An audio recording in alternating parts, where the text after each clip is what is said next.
इंसान अपने जीवन में बहुत सारे सपने देखता है। किसी की इच्छाएं पूरी होती हैं तो किसी की अधूरी। जिनकी इच्छाएं अधूरी रह जाती हैं और उनकी मौत हो जाती है तो उनकी आत्मा उनकी अधूरी इच्छा को पूरी करने में लग जाती है और तब तक मुक्त नहीं होती जब तक अपनी अधूरी रह गई इच्छा को पूरी नहीं कर लेती। ऐसी ही आत्माओं को कोई भूत, कोई शैतान, कोई पिशाच इत्यादि नाम से पुकारता है। आज मैं आपको वैसी ही एक भटकती आत्मा की कहानी सुनाने जा रहा हूं जिसकी इच्छा अधूरी रह गई थी। रागिनी की नई नई शादी हुई थी। उसके चेहरे पर काले दाग थे जिसके चलते उसका पति सुधांशु उसे पसंद नहीं करता था, लेकिन यह बात रागिनी के ऊपर जाहिर नहीं होने देता था। ऊपर के मन से तो उसे बहुत प्यार करता था, लेकिन अंदर के दिल से उसे नफरत ही नफरत करता था। जब भी अपने ऑफिस से आता उसके लिए कुछ न कुछ गिफ्ट लेकर आता था, जिसे देखकर रागिनी बहुत खुश होती थी। सुधांशु हमेशा रागिनी से पिंड छुड़ाने के लिए योजनाएं बनाता रहता था और एक दिन सुधांशु रागिनी से कहता है, रागिनी, हम लोगों की शादी हुए 1 महीना हो गया, लेकिन हम लोग हनीमून पर नहीं गए। कल मेरी सैलरी मिलने वाली है। हम दोनों एक अच्छे से हिल स्टेशन पर चलते हैं और अपना हनीमून मनाते हैं। तो फिर ठीक है। मैंने सुना है ऊटी बहुत ही अच्छी जगह है। हाँ ठीक है, कल सैलरी मिलते ही मैं ऊटी के लिए फ्लाइट की टिकट बुक करा लेता हूँ।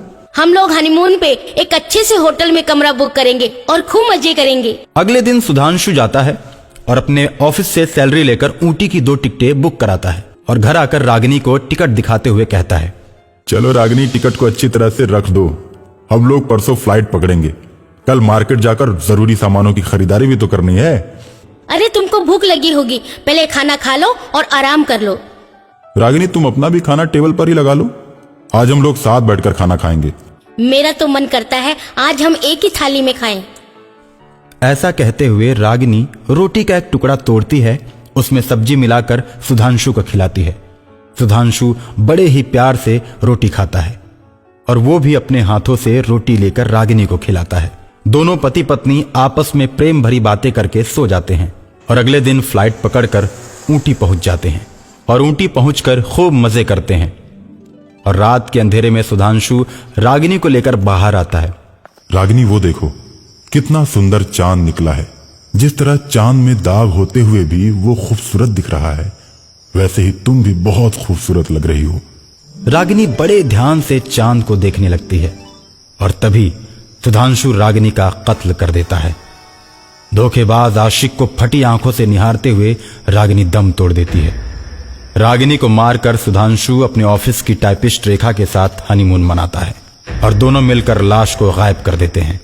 रेखा और सुधांशु की फ्लाइट रात के 11 बजे ऊटी से छूटने वाली होती है।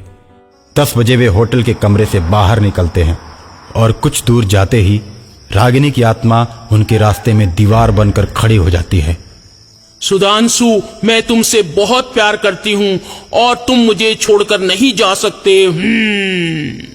अब मैं तुम्हें अपने साथ लेकर जाऊंगी और ये रेखा भी नहीं बचने वाली। हम तीनों ही हमेशा हमेशा के लिए ऊटी में साथ रहेंगे। इतना कहकर रागिनी दोनों को मार देती है और फिर वो तीनों आत्माएं ऊटी के हिल स्टेशन पर भटकने लगती हैं और आए हुए सैलानियों को बड़ी बेदर्दी के साथ मारती रहती हैं।